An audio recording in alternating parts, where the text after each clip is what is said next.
Hello, hello, hello, hello. Welcome to Read the Revolution. I'm Scott Stevenson.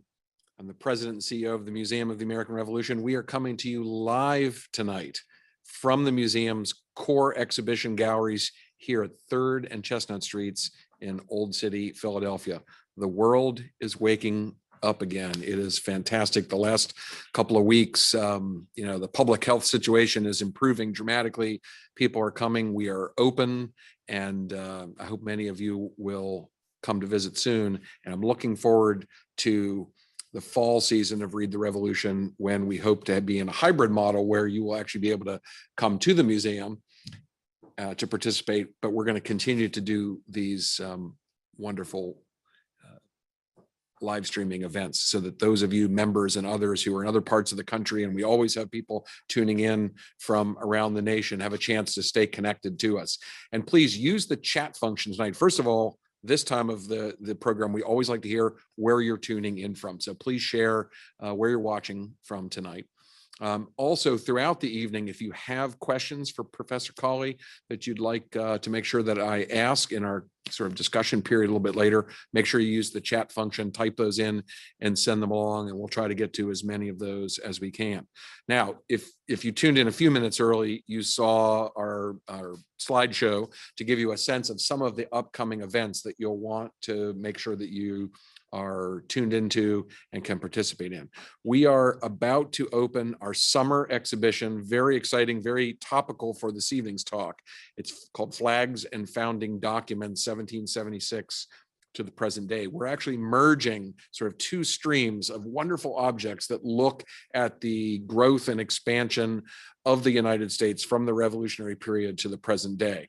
We have a flag collection that is coming to us from the renowned flag scholar and antique flag dealer, Jeff Bridgman, out in York County, Pennsylvania. Those of you who are members or from the Philadelphia area will remember we've done a couple of summer flag exhibitions in the past. We're going to be looking at the evolution of the flag with the addition of states, some very beautiful, artistic, very dramatic American flags that will be on display from June 10th. If you're a Revolution Society or George Washington Council member, or June 11th for our members, for the members preview, and that'll run through Labor Day. Added to that is an incredible collection of founding era documents, including early printings of the United States Constitution, the Bill of Rights, and many state constitutions. So very topical again for our discussion this evening. And those will be installed in our Patriots Gallery on the ground floor. So you'll definitely want to come and visit us in person. Now, there's a number of programs that are associated with that. We have something called the True Colors Flag Project. This was made possible by the Pennsylvania Society of Sons of the Revolution. It's Color Guard here in Philadelphia that sponsored the recreation of a complete suit of colors. These are the flags carried aboard a Revolutionary era privateer ship, the type of flags that would have been sewn by women in Philadelphia like Rebecca Flower Young, Betsy Ross, and others. We're creating these full scale. They're all hand sewn. If you're a social media follower, if you use the hashtag How Revolutionary, that you can tap into a lot of the ongoing work that's going on. We have almost a dozen women who are busy sewing at home and putting this suit of colors together. We're going to unveil that Flag Day weekend here at the museum, and so you'll definitely want to check that out. Also, if you like these deeper dives into history for our Revolution Society members, Founding Footnotes is a relatively new program that we're doing tied to Read the Revolution, where you can dive a little bit deeper into a primary source, explore the work that the primary sources that are behind many of the works that we discuss during our speaker series here tonight. Now, before I introduce our distinguished speaker for this evening's talk, I wanted to just invite David Papard, who's Vice President and Portfolio Manager for the Haverford Trust Company. Those of you who are not here for the first time will certainly remember that the Haverford Trust Company has been a great partner to the museum, sponsoring our Read the Revolution programs, and been great friends of the museum since long before we open. And my good friend David here is I think he's on camera here to say a few words. Well, thank you for that introduction, Scott. And from my home office to everybody's home, please welcome to our presentation this evening. Since I've been vaccinated, there's been a lot less time here in the home office. So Scott, I'm enthused to hear about your commentary earlier. Tonight I'm very much looking forward to hearing Dr. Linda Colley's remarks, including the excerpt from her new book. I think, as I understand it, Dr. Linda, the concepts within the book speak towards uncovering accepted narratives and connections associated with the dynamic relationship between constitutions and war. And I think that phrasing, uncovering accepted narratives, I thought was very appropriate for what Scott and the museum have asked me to talk about tonight. The company I work for, Haverford Trust, and the Museum of the American Revolution have enjoyed a long and successful partnership. And we've been very honored to sponsor this Read the Revolution series, Scott. So thank you very much. I'm very honored to get the chance to speak here in the final edition of the Read the Revolution series. I've worked for a long time personally with the Museum of the American Revolution, and I've come to learn not only early on, but especially over the last 15 months, what an essential role your organization plays in our community and our nation. Where I work at Haverford Trust, we strive to create partnerships that enable people and great organizations such as yourselves to thrive. We're committed to help the museum achieve its mission to uncover and share these compelling stories about diverse people and these complex events that have sparked America's ongoing experiment in liberty, equality, self-government, three things we've seen on display very much over the last 15 months. So Scott, again, from my home to yours, I want to thank you for the opportunity to have Haverford Trust sponsor this series. And I want to thank everyone for coming together virtually this evening. It's been my pleasure, and I hope everyone enjoys tonight's program. Thank you, David. Thank you. And I look forward to seeing you in person down here very soon. So, of course, tonight, the subject of tonight's lecture is the gun, the ship, and the pen, warfare, constitutions, and the making of the modern world. Its author, Linda Colley, is the Shelby M.C. Davis 1958 Professor of History at Princeton University. And it is absolutely no exaggeration to call Linda Colley one of the world's most eminent and distinguished historians. In fact, Harvard University historian Jill Lepore, who's no slouch herself, by the way, has written that if there were a Nobel Prize for history, Colley would be my nominee, and I would certainly second that sentiment. Now, Linda's long career and her works have ranged very widely through British and imperial and global history in the centuries since 1700. She often explores big questions that have very complicated answers. One of the books that I have literally worn out to the point where I've had to buy a second copy is one of her early books, 1992, was called Britons, Forging the Nation, that sort of asked the question, how is it that people from Wales and England and Scotland came to think of themselves, and to what degree did they come to think of themselves during the early modern era as Britons? And as you may guess, or you certainly will be confirmed as soon as she begins speaking, Linda Colley herself is a Briton by birth. She graduated from Bristol University with, no surprise, first-class honors in history. She completed her PhD in history at Cambridge University, and she was the first female fellow at Christ's College, Cambridge, and taught at Yale University at the London School of Economics before her move to Princeton in 2003. Now, if that has not thoroughly filled you with a feeling of inadequacy and underachievement, as it is to me, I'd add that among her shelves of honors and walls of honors, she is a fellow of the British Academy, the Royal Society of Literature, and is a commander of the Order of the British Empire. And so it is a great honor for the Museum of the American Revolution to be able to welcome Professor Linda Colley for her remarks on her book this evening. And hello, Linda. Hello, and good evening, everybody. Well, let me start by thanking Scott and his colleagues and the Haverford Trust for allowing me to speak in this wonderful and vital museum. And let me also thank all of you for zooming in. Now, the gun The Ship and the Pen is a book concerned to chart and to reappraise a seminal transformation in ideas, assumptions, and political practices and organization around the globe. Now, in this country, when we think of the emergence of written constitutions, we tend to think, of course, of this particular text. Here we are, the first newspaper printing of the draft constitution of the United States, published here in the city of Philadelphia on the 17th of September, 1787, in the Pennsylvania Packet, the first reliable American daily. By the end of the year, 200 other printings of this particular text would be issued, as well as hundreds more in different parts of Europe and possibly in some other places too. But so much so familiar, you might think. But note, this famous document was not the first new, ambitious, national political constitution to appear in the 18th century.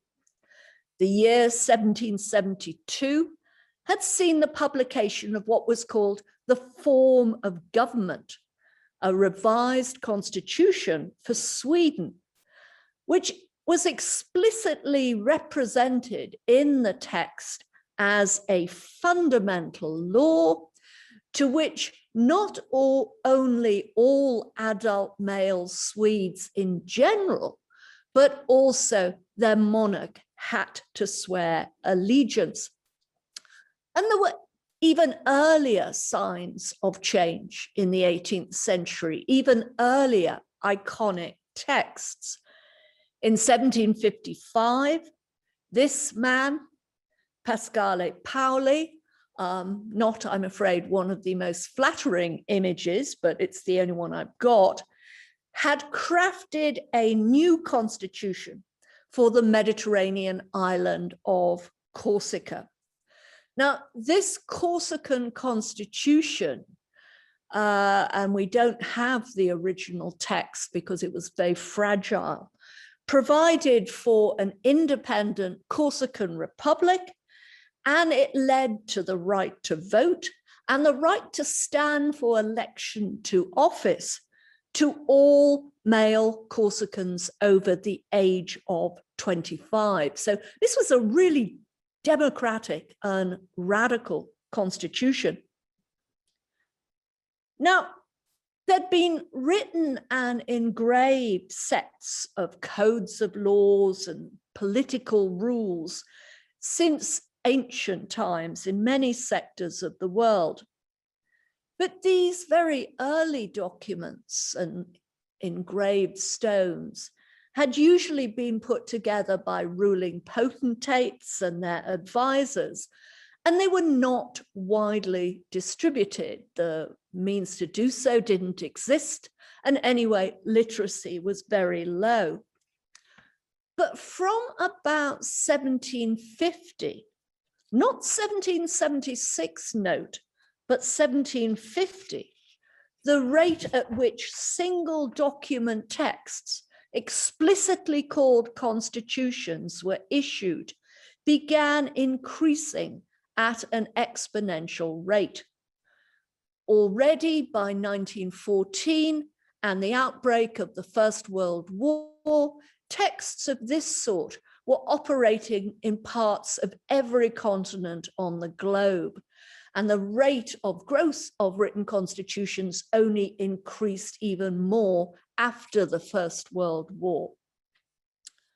And I stress this is not just in the West. I wanted to show you this wonderfully colored imaginary image from 1889 of the issue of the first Japanese constitution, not a very democratic constitution, but a really important one, particularly for anti-colonial nationalists outside the West, because here is an Asian constitution appearing.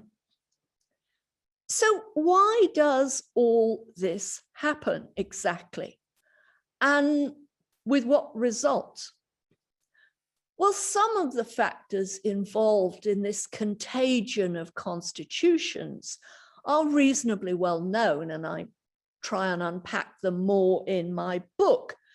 As far as Europe and the Americas are concerned, the Enlightenment undoubtedly fostered an interest in systemizing government in new ways, as well as encouraging a new cult of the legislator. Moses, for example, becomes a major subject of art and architecture at this time. He comes to be seen as a prototype of a legislator. It's also important by this stage, the 18th century, that more people are learning to read. There are many more printing presses, because without this, these kind of written constitutions are not going to work. Yet a problem, it seemed to me, as I worked on this book, was that even though constitutions have been so contagious, increasingly so, they have usually been tracked only within the boundaries of individual nations, often in a spirit indeed of patriotic piety. Yet these extraordinary texts, written constitutions, provide insight not just into individual nations and purely local imaginings, but they also give us insight into how ideas and political nostrums have over time crossed continents and borders and seas. So this is why, instead of just focusing on standard interpretations, this book, The Gun, the Ship, and the Pen, concentrates on the recurrent impact of warfare and violence on the rise and proliferation of written constitutions, because war runs throughout the continents and countries, and we can see it feeding into constitutions again and again. Now, you can say, oh, well, why? I mean, there've always been wars. Yes, surely. But the scale of warfare after 1700 and the regularity with which big wars are occurring increases. You probably can't see it, but here's a very interesting graph of people being killed in war over time. And if you look at the second half of this chart, you can see zooming up again and again these huge levels of war casualty. So it's not just war as normal. These are recurrent mega wars. And one reason why they're so big is that they're hybrid wars. What do I mean by that? I mean that they often involve navies as well as armies, which makes them even more expensive and even more lethal.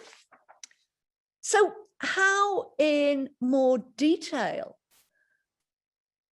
does warfare, which we often think of as not just horrible, which indeed it is, but purely negative, how does warfare, how did these bigger and more recurrent wars feed into the contagion of constitutions?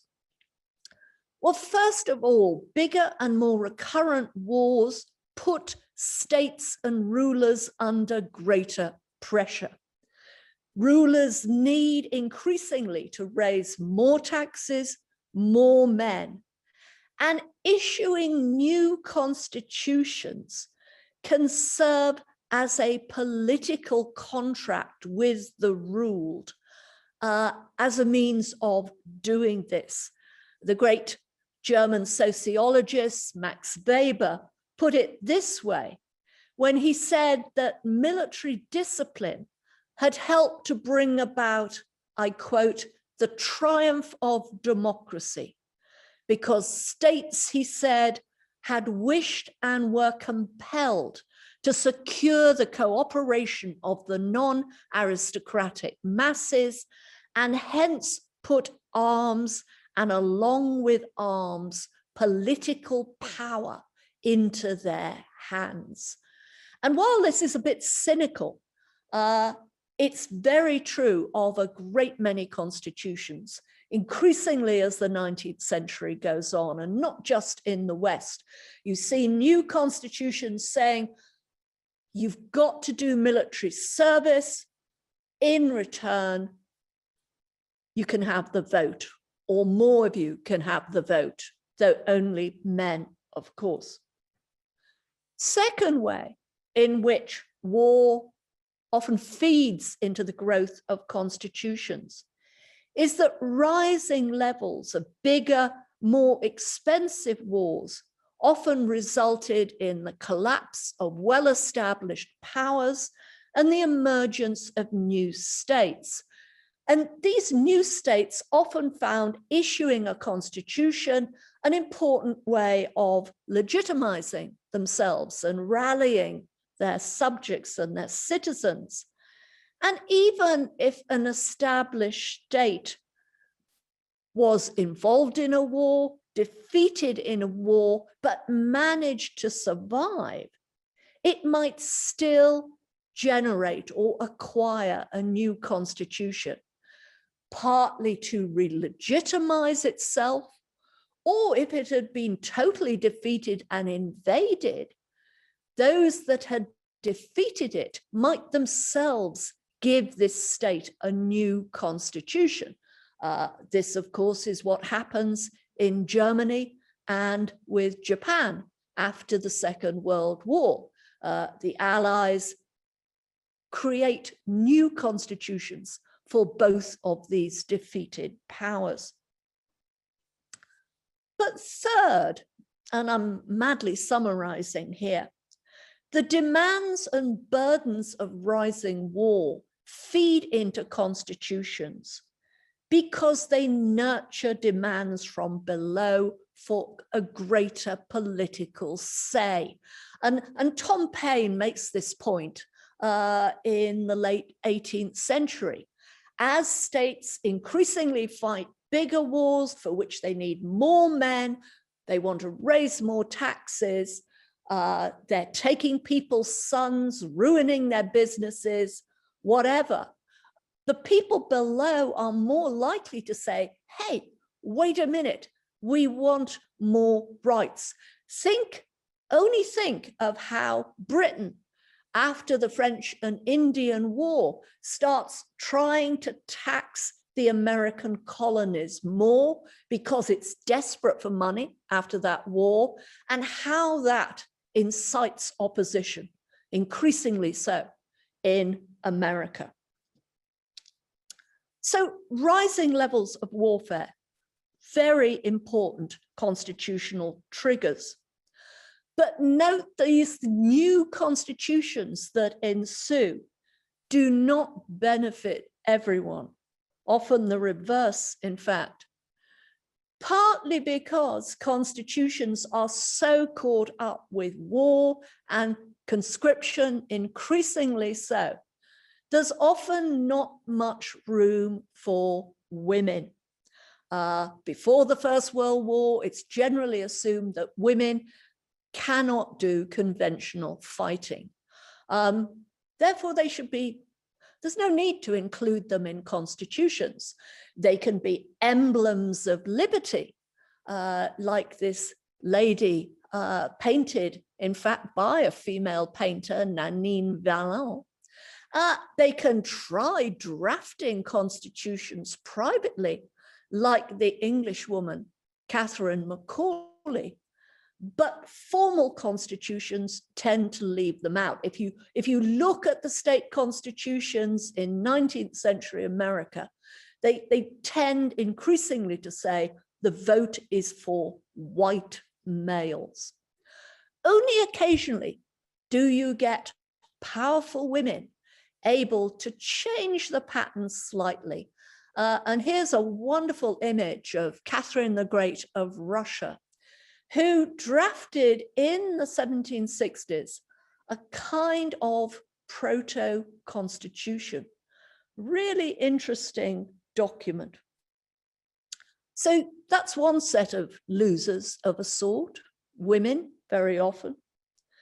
But in addition, rising levels of transcontinental violence and overland and naval power after 1750 was frequently accompanied by imperial invasions into territories previously claimed by indigenous peoples, peoples who were now often deliberately excluded from the rights provided by the new constitutions to whites, or more particularly white males.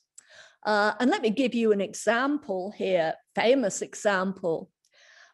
Here is Sequoyah in a copy of a painting of him, a Cherokee who invented a written form of the Cherokee language, his syllabary, as he called it. Because of this, in part, the Cherokees were able to attempt a constitution, and they issued this in 1827 with the provisions in English and Cherokee in adjacent panels. And here you see the first page. And one of the things the Cherokee tried to do in this 1827 constitution is to delimit the boundaries of their land in what has become Georgia. They tried to say these are our lands in perpetuity, and they describe exactly where the boundaries are to keep the white settlers out. It doesn't work. This document is repressed by the Georgia legislature and by the government in Washington. And in the 1830s, the Cherokee are driven off their ancestral lands in Georgia, many of them dying in the process. Let me, however, conclude this very, very rapid overview by making two important points. First, although this particular 1827 Cherokee initiative was defeated, it nonetheless demonstrates the volatility and progressive spread of written constitutional texts. Once available in writing and print, once being able to be translated to cross frontiers, these documents can be ransacked for ideas and inspiration by different groups and peoples from different ethnic and religious backgrounds. And this is what happens. And I use some of my book to describe how some indigenous people did attempt to make their own constitutions in the 19th century, in the Pacific zone, for instance, in some cases with more success than the Cherokee.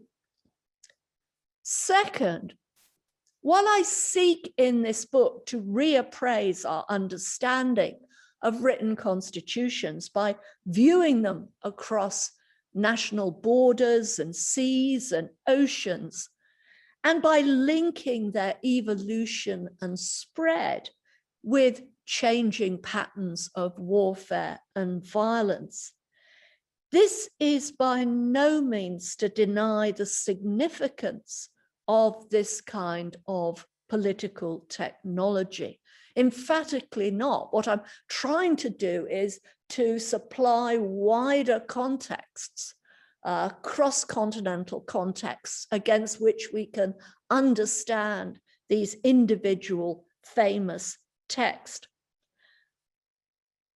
And then I leave you with this, because it seems to me this is something we need increasingly to ponder now, when populist and authoritarian regimes are on the rise in so many regions of the world. How are these wonderful, if complex devices, written constitutions, to be kept valid and constantly reimagined so that their relevance can be ensured? And I end my book with these two wonderful images of people using constitutions now, particularly when they're in trouble. Here's a guy in South Africa using the South African constitution both to flourish his beliefs, but to hide his identity because he's demonstrating. Here's a schoolgirl, Olga Misik, who was only 16 at this time, demonstrating for democracy against Putin in Moscow. She's surrounded, as you can see, by big burly guys. And so she pulls out the paperback of the Russian constitution and starts reading it out aloud, which shows, I think, that even in places where rights are being eroded, these texts can matter. We now, all of us, or most of us, inhabit a digital world where more and more people get such political information as they consume from multiple websites, in some cases rather dubious websites. So what price then the single document, written political constitution? How do we keep them going and making sure they continue to have purchase? Thank you. I think I'm back. Hello, Linda. Yes. And thanks to all of you who are, typing into the chat box, and we'll try to get to some of those questions you're sending in. I'm curious, Linda, to go back and help us understand sort of the historiography of the space you're working in about constitutions. And you alluded a little bit into your early comments, sort of how the study of this subject has traditionally been been seated. And of course, we are in probably ground zero of patriotic piety about a constitution, which we often refer to as the Constitution. The Constitution, yes. And yes, and I will say, just a report from the ground of the Museum of the American Revolution, as you know, because you've visited the museum, in the same gallery where we talk about the Declaration of Independence. We also introduce, in a section called Creating Republics, we introduce our visitors, many of whom are learning this for the first time, that there are actually state constitutions, that some of them were adopted or the process began before there was a Declaration of Independence. And so this whole idea that it didn't start in Philadelphia is going to be a little bit of a mind-blowing idea for many of the visitors who come here to Philadelphia. But so I'm just, if you could talk a little bit about how the subject was traditionally viewed, and then maybe was there a moment of sort of light bulb moment for you when you saw unconquered territory, or a different insight that led you to where we are now? Well, I mean, I think it was coming to America, which I did in the early 1980s, coming, as my accent suggests, from a country which doesn't have a codified constitution. So for me, codified constitutions were really exotic and exciting. And I wanted to learn much more about them, which I duly tried to do. But partly for political and patriotic reasons, these are documents that have been looked at very much in national and specific and local terms, and on good reasons why. And of course, they do have a particularly marked and long history in the United States, in the sense that even before the state constitutions and the federal constitutions, you did have these colonial charters, which, okay, most of them were given or bestowed formally by the British monarch of the time, though Penn drafted some. But even so, this was an example of your government, your boundaries being written down in a single text. And I think the great American historian Bud Balin did make the point that, that background of charters made it easier for Americans to begin thinking very quickly about full-blown written constitutions. But as I began researching this more, I did begin finding different places where iconic texts of government seem to be becoming more common in different parts of the world in the middle 18th century. And so I had to ask rather different questions. It wasn't just a question of, well, what happened in this particular place that made this happen? It's, why was this happening in different parts of the world at roughly the same time? And why did it then keep happening in more and more continents? And I didn't think that, the rise of democracy is, it's a nice idea, but many of these early constitutions were not particularly democratic. And it isn't just to do with republicanism either, because many of the constitutions that emerge in the late 18th, 19th, early 20th century, they're emerging in monarchies, not just republics. So they're a much more sort of diverse bunch of documents than you might think. Actually, that taps into a couple of questions that our viewers have put in, are asking very much, how do we think about, for instance, the Confederate Constitution, the constitutions of other, regimes that are oppressive, and we, I think, particularly from the ground zero here in Philadelphia, tend to have a very sort of positive and warm associations with anything that has the word Constitution in it. Yeah, I mean, I have to say, and this may be blasphemy in this particular place, in which case I apologize. You're in a safe space, I assure you. Thank you, thank you, thank you. The Marines won't rush in when I say this then. That all written constitutions, without exception, are there to formalize power as well as impose limitations on power. If you think of the document drafted in Philadelphia over the summer of 1787, what is driving the founding fathers? Well, yes, many of them are Enlightenment men, lawyers interested in notions of rights and liberty, but they also know they've got to strengthen the United States because they don't know at that stage it's going to survive.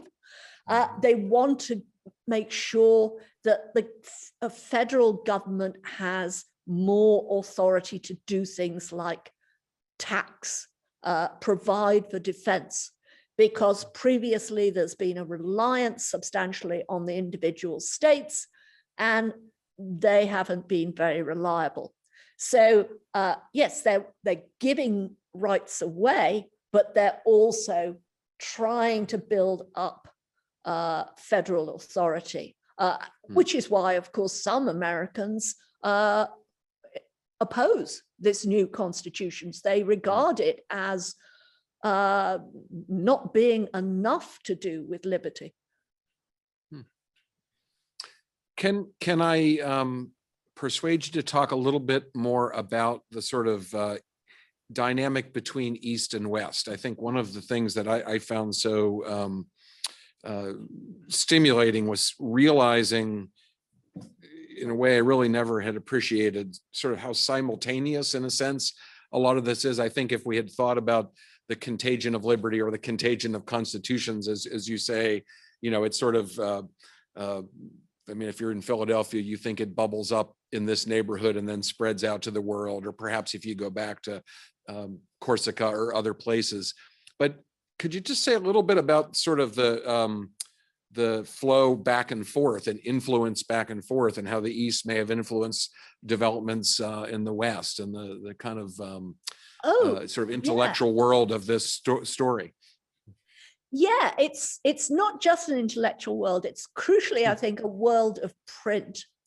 And that really helps constitutions emerge in different parts of the world quite quickly. And it lets constitution makers get ideas, because, and publishers increasingly get this brilliant idea, hey, we've got these documents that people are interested in, constitutions. Let's not just publish them as single items. Let's produce omnibus books of multiple constitutions. And they start doing this as early as the 1790s. And they keep going. And these become bestsellers. You might think, gosh, would you really want to read through 25, 35 different kinds of constitutions? Well, of course, if you're deeply interested in politics, yes, but also if you are the rulers or the activists of a new state or revolutionary regime, or a state having to revitalize its constitution, perhaps it's been defeated, you can look at these omnibus collections and say, oh, I like that bit in the Patagonian Constitution. Now, we must have that clause from the United States. But on the other hand, those lines in the Spanish Constitution of 1812, we like them too. And you can see these constitutions, and this was pointed out very early about the Norwegian Constitution of 1814, which is the second oldest constitution that still survives after the American Constitution drafted in 1787. So the Norwegian Constitution is a very successful document, but it's like a patchwork quilt. And someone pointed out that, you could identify the sources of, so many of them came from a whole melange of different countries. And again, this was partly because of war.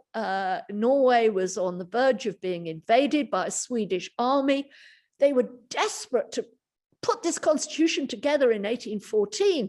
So looking at these omnibus collections and saying, we'll have a bit from there and a bit from there, I mean, they could get it done quite quickly. So print allows constitutions to spread within a polity. It allows citizens to know what's going on, but it's also a way for states to make their politics known in other parts of the world. And it becomes a kind of manifesto, really, I think. This is a great opportunity for me to pitch an amazing object that will be in the summer exhibition. It's one of these compendiums that you mentioned. So 1784, it's a volume published here in this neighborhood of all of the revolutionary state constitutions of the new United States.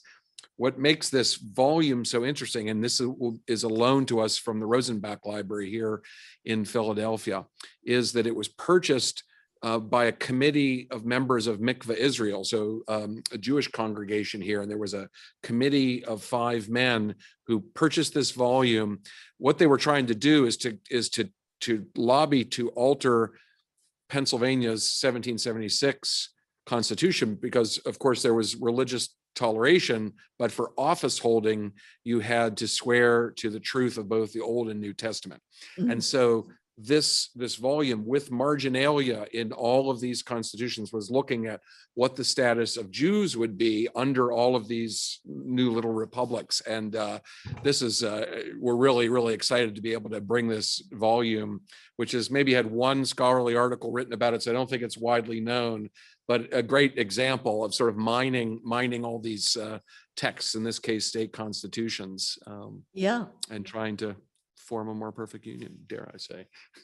I wonder if you could say a little bit more about the exploration of women's roles and sort of the early period. As you know, we have just closed our exhibition When Women Lost the Vote, a revolutionary story that explored New Jersey's revolutionary state constitution, which for 31 years actually permitted women and free people of color to vote. And one of the great contributions the museum made, as you know, Linda, is discovering the first actual evidence of widespread voting. And those original poll lists were on display in the museum. We have digitized those, and they are available on our website with a great online exhibition called When Women Lost the Vote. But you had some very interesting exploration here about, that it wasn't preordained from the beginning of this process that free white men would be the only ones who would be covered. And so, yeah, if you could. No, and I think this is one way where you can see the spread of printed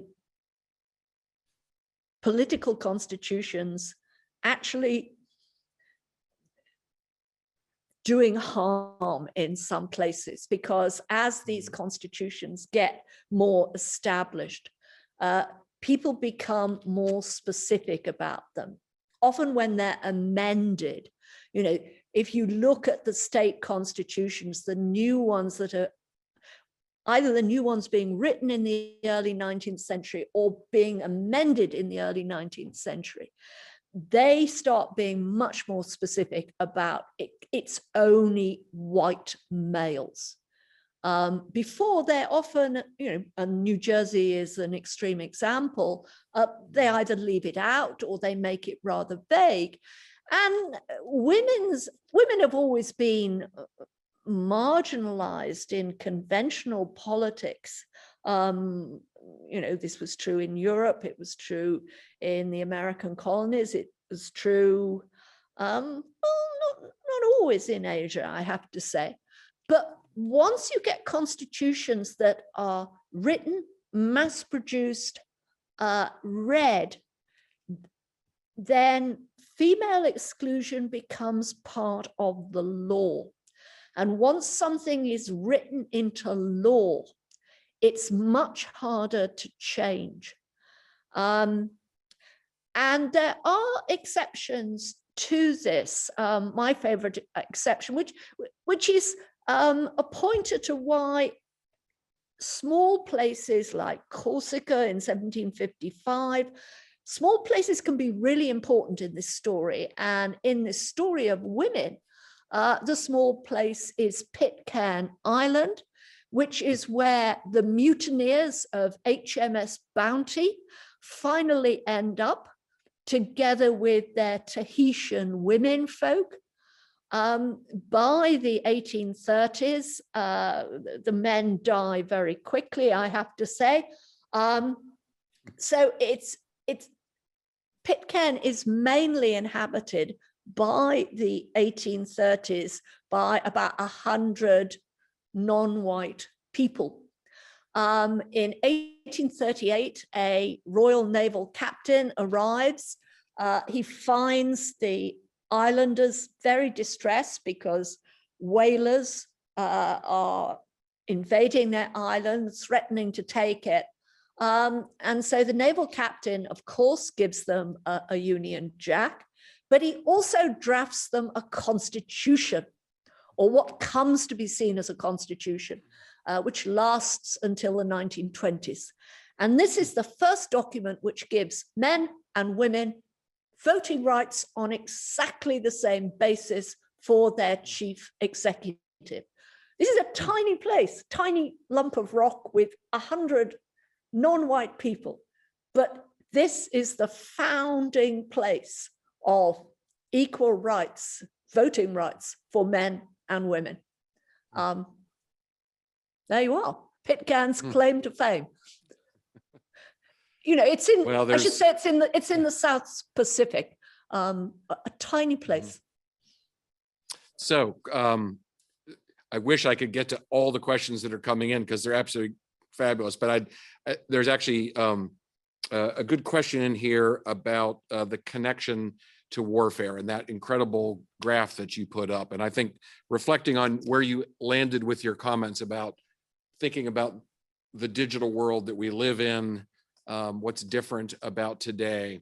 But if a sort of central thesis of the book is the important role that this sort of incessant warfare played in this sort of age of constitutions, are the continuation of, is the continuation of large scale warfare necessary, or is there something new that's going to come? Do you see signs of, a new age ahead of us, of something else, some other way of Well, I mean, organizing? warfare of a sort continues to feed constitutions in some parts of the world, but they're rather different wars. They're small civil wars.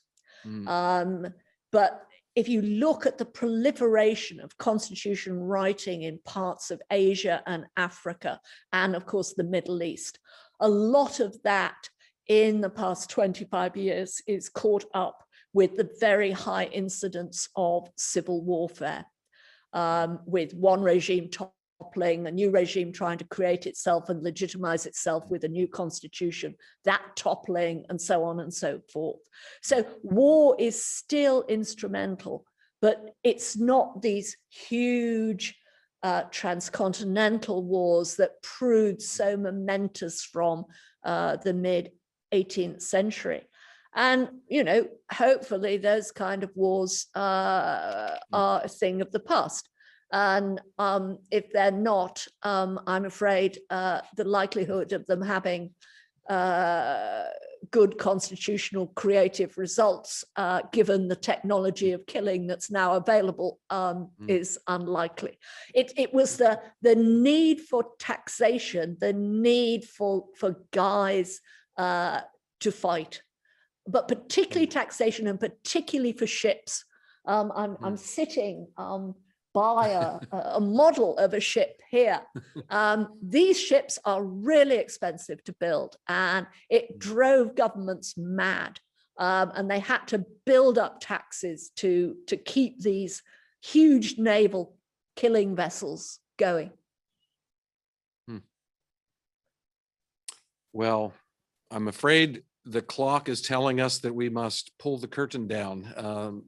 Professor Linda Colley, I am so honored that you have been with us this evening, that you're here in the Museum of the American Revolution. To our audience out there, and I think we've managed to figure there are people all the way from the West Coast, from San Francisco to the Gulf Coast, to the Northeast. And so we have a national audience here this evening. For those of you who are just, normally if we were all in the same room, I would ask who's visiting the museum for the first time this evening. I hope you will explore all of our digital resources. This program this evening will be posted on our Read the Revolution website. It usually takes us a week or two to get the edits done, but this will be available for viewing and for sharing. Please do, if you're not a member of the museum, look into getting involved, because there's a lot of great activity going on here.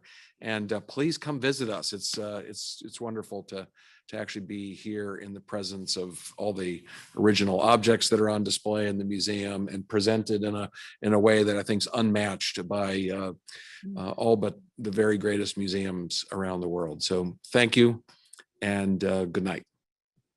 Good night.